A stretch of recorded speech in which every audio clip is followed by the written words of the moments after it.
Okay, hello and welcome everyone. So this video is going to be a walkthrough of an important skill for the first exam in intermediate micro, which is basically how to convert a statement about consumers' preferences to their actual indifference curves and then a utility function appropriate to represent them.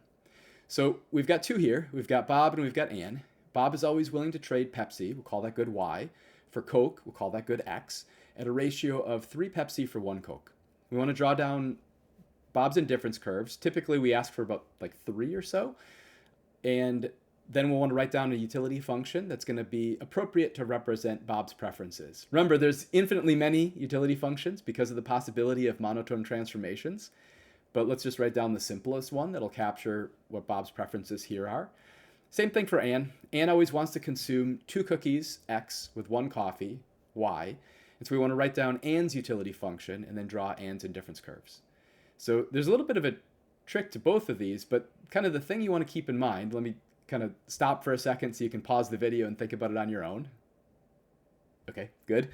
The thing we want to look for is, remember our main preference structures, right? So we have perfect complements, perfect substitutes, we have Cobb-Douglas, we have quasi-linear, and we can characterize them with a couple of key phrases or key ideas.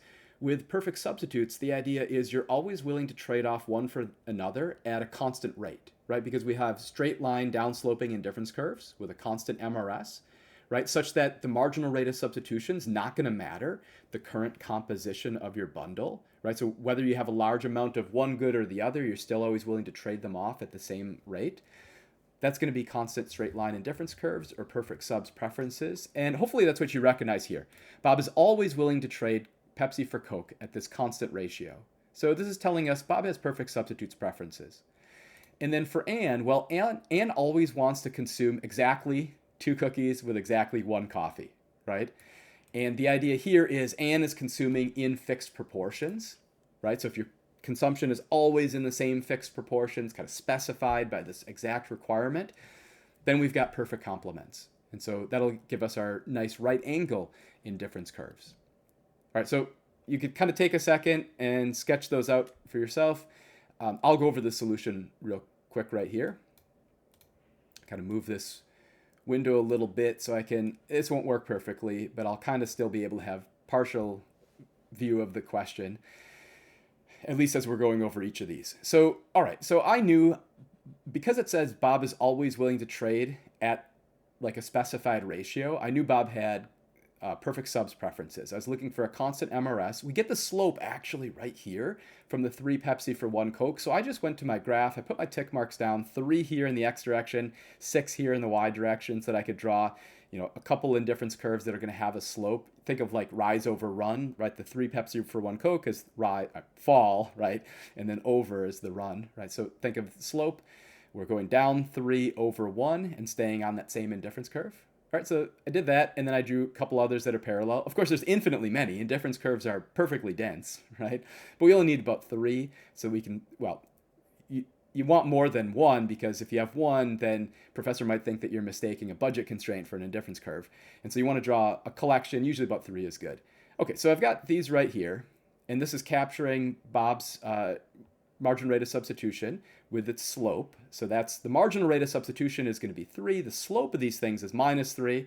Of course, the slope of the budget constraint is minus 3. The price ratio is 3, right? So there's always the question about what to do with the sign. Well, as long as you're consistent so that you have the same sign for margin rate of substitution as for price ratio. I didn't have the price ratio on here because I didn't have a budget constraint, but as long as those signs match, then there's no issue. Just kind of remember that you want to deal either both in negatives that'll cancel in the case of like a negative slope of indifference curve, negative slope of budget constraint, or deal with absolute value in the sense of like price ratio, right? The price ratio from the budget constraint, that's just comparing the size of the price of one good to the size of the other. That's always positive. Prices are positive. And the same thing with margin rate of substitution. So hopefully that kind of helps. The key thing is to be a little bit consistent.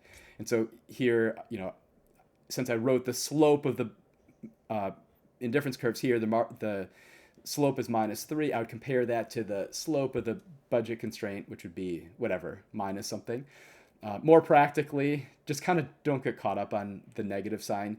you want to be comfortable with just dealing with them in absolute value once you get the choice and you're comparing them. Okay, anyway, so we're giving up 3 to get 1, so that's the shape of these things. And then I need to get a utility function. So for this, it's helpful to actually remember the definition of marginal rate of substitution is just literally marginal utility of x divided by marginal utility of y. So if the slope of the indifference curve is -3, so that's my marginal rate of substitution, okay, fine. Then since it's a fraction, since the fraction has in the numerator marginal utility of x and the denominator marginal utility of y, I just need to set the marginal utility of x and marginal utility of y such that when they divide, I get -3. The simplest way to do that is like -3 over 1. And here now, we're coming back to the issue that I was talking about with negatives, because at a certain point, like magically, when I said slope of indifference curve equals marginal rate of substitution, officially when I wrote this down, I probably shouldn't have had that negative there anymore, because we want to deal with like marginal utility being positive and marginal utility of x being positive, marginal utility of y being positive. Why is that an issue? Well, remember, generic perfect subs utility is some alpha x plus beta y, right? Perfect subs is basically my utility is the sum of the stuff that I have. The generic perfect subs is this kind of weighted sum where it's like alpha weighted against x and then beta weighted against y, such that if alpha is really big, then I might overweight the presence of x in my bundle, or if beta is bigger than alpha, I might overweight the presence of y in my bundle, where I'm just like adding up the total amount of stuff that I have. So that's the interpretation of what these are doing. Well, alpha and beta are always positive if you have perfect subs utility, right? So I need at some point, since I realize the marginal utility of x is alpha, or alpha is the marginal utility of x, then I need that just to be 3. And same thing for marginal utility of y, I need that just to be 1. Okay, so there's something I should kind of develop there real quick. This is our utility function, the generic utility function. The marginal utility is the partial derivative of the utility function with respect to whatever is the variable we're differentiating with respect to, x or y. So if I take the partial derivative of this utility function or this one with respect to x, I'm going to treat y like a constant, right? So like if I'm taking the derivative of this thing with respect to x, that'll give me my marginal utility. Alpha here might as well just be like 2 or 5 or 3. And then the marginal utility, I take the partial derivative, it is just like any other derivative of a linear, like, if it's like some coefficient times just a constant raised to no power, actually raised to the first power, then the derivative, in this case, the partial derivative with respect to x is just 3. What do we do with y? Well, y could be like 10 or pi or whatever. It's a constant with respect to x. So when I take the partial derivative of this thing with respect to x, the y part, I just totally ignore it. It's the partial here is actually just going to be alpha, or here it's alpha is actually 3.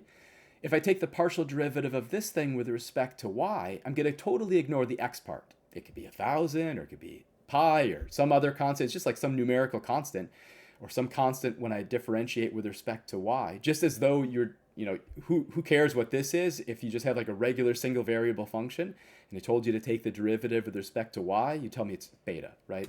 And so here it's going to be 1. And what would you do is, well, this alpha times x part, if that was just like 500, 500 plus beta y, the derivative with respect to y is just the beta part, because you'd ignore the 500 part. Well, when I'm taking a partial derivative, this alpha x part might as well be a constant. Okay, so that's kind of a crash course in partial derivatives. If you want to hear more about that, I do have a video linked up on my channel about partial derivatives, and that could be really helpful if you found what I just mentioned helpful, I suppose.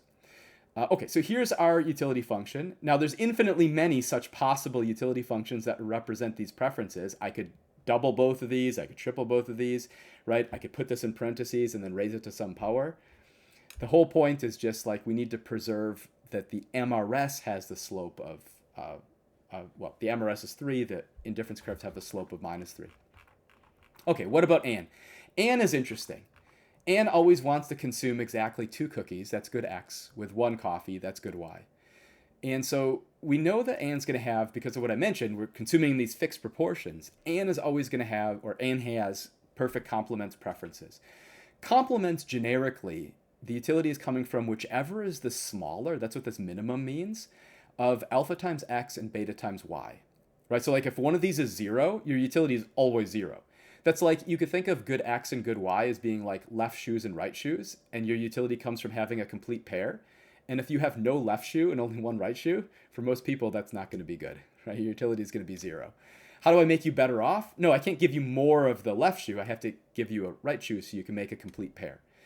Anyway, that's how perfect complements preferences are structured. Now, the big question you might have is, okay, fine, I know that perfect complements preferences are structured. You say, okay, fine, I know how perfect complements works. It's alpha times x and then beta times y inside this minimum operator. But which one is 2 and which one's 1? Right? So is it going to be 2x comma y, or is it going to be x comma 2y? And I think the best way to answer that question is, let's just start with one bundle that Anne for sure will tolerate or enjoys, right? Like exactly, literally 1 coffee and 2 cookies. So let's go plot that point on an indifference curve map, right? Let's go over 2, up 1, and plot that point. We know Anne likes that amount of cookies and coffee. So I did that here. Go over 2, up 1. And you know what? Anne would always, since Anne wants 2 cookies with each coffee, if we double what Anne has, Anne is like also perfectly ecstatic with that outcome. So we can give Anne 4 cookies and 2 coffees. So I moved up to like the next bundle, over 4, up 2. Or maybe we triple what Anne had initially. We give Anne 6 cookies and 3 coffee, right? And the idea is, these are all bundles that Anne will like, so I might as well connect these with a line through this origin. This is like the ray through the origin that connects all tolerable bundles for Anne. As a matter of fact, like Anne's optimal bundle has to be on this line, right? Because if Anne were to get like any other bundle, Anne would have like insufficient amount of one of the goods to maximize utility, such as like this bundle right here. This is a problem because here Anne has like 4 cookies, but has like 1.5 cups of coffee, which really bothers Anne, right?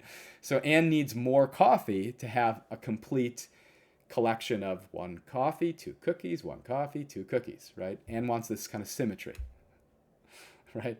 Okay, so this ray through the origin, we can write down the equation for this line. It's real easy to get. It's actually going to be the line y equals 1/2 x, right? You could draw the table of like x and y and all the points, or you could see how x and y are related. It's going to be y equals 1/2 x.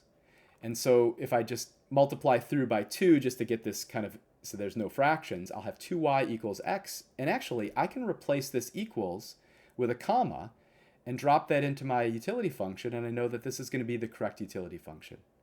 Moreover, this gives us a strategy for solving Anne's optimization problem, because we know we have one equation for all of Anne's possible optimal bundles. It's got to lie in this line. Think about what the budget constraint's going to do. The budget constraint's going to cross it. It's almost going to look like supply and demand, right? Like it's almost going to look like a demand curve crossing down. I mean, I shouldn't say that. It's just like a regular line with a negative slope. And this one has a positive slope. It kind of looks like a supply curve. Totally different objects in economics. But you're going to get an X. And that X is going to be where the optimal bundle is going to be found. And also, just like when you're trying to find the market equilibrium and you set the demand curve equal to the supply curve, here you'll be able to set the budget constraint equal to the price equal to this ratio. Well, how do you do that? Well, you have 2 equations, 2 unknowns, you substitute. And so you'd substitute actually this relationship into your budget constraint. You'd replace x with 2y, solve for y, and you'd have your optimal amount of y. You could even use this relationship then to find the optimal amount of x. Okay, so, but that's not the direction that I went down here. I've got another video that talks about solving these. The next thing that I said here was, okay, we found Anne likes any bundle with 2 cookies and 1 coffee, okay, or 4 cookies and 2 coffee, or 6 cookies and 3 coffee, which tells us the way that coffee and cookies are related for Anne is by this coffee equals 1/2 cookies, right? Or I can multiply through, I get 2y equals x. I can replace the comma with an equal sign and write down Anne's preferences. The reason why I say it this way is because if you were given the utility function, you'd replace this comma with an equal sign and go in reverse order, get the ray through the origin, and then plug that into the budget constraint, right? So it works in the other direction as well. Well, anyway, so here's going to be Anne's utility function. Let's just test one bundle that we agreed Anne would like, 2 cookies and 1 coffee. So I'm going to evaluate Anne's utility at the bundle 2 cookies, 1 coffee. So Anne's utility is going to be the minimum of those 2 cookies, and this 1 coffee, 2 times 1. Oh, it's going to be 2 on both sides. So there's no waste. right? Ann's utility is just going to be 2, either due to the fact that the x part is 2, or multiplied by 2, the y part comes out to 2. Now, the comment I made there is about there being no waste is really important. Like, what if one of these numbers was larger than the other? Totally inefficient, because Ann's utility is coming from whichever is the smaller of the two, which means Ann would have been given or would have obtained too much of whichever number was larger. In other words, like Ann could reallocate consumption towards the other bundle and perhaps be better off. So that's what I say to argue why Ann's utility function couldn't be minimum 2x comma y. So that would imply actually y equals 2x, or coffee is 2 times cookies. It'd be like the steep line, right? So I drew like a flat line for y equals 1/2 x. Y equals 2x would be a very steep line. That would tell us Ann wants 2 coffee for each cookie. That's not what Ann wants, right? And in that case, if this was Ann's utility function and we gave Ann 1 coffee and 2 cookies, that's not double the amount of cookies equals coffee. And if we evaluate Ann's utility, the utility at that bundle, 2 cookies and 1 coffee, which we agreed Ann should like, is actually going to generate a value of 4 over here, but 1 over here. Ann's utility is only going to be 1, which meant Ann spent too much or was given too much cookies, and not enough coffee. Really inefficient, really wasteful. And so we know actually that's a contradiction. Ann's utility actually must be maximized. It must be optimal and efficient for Ann to have 2 cookies and 1 coffee, because we were told Ann wants 2 cookies and 1 coffee.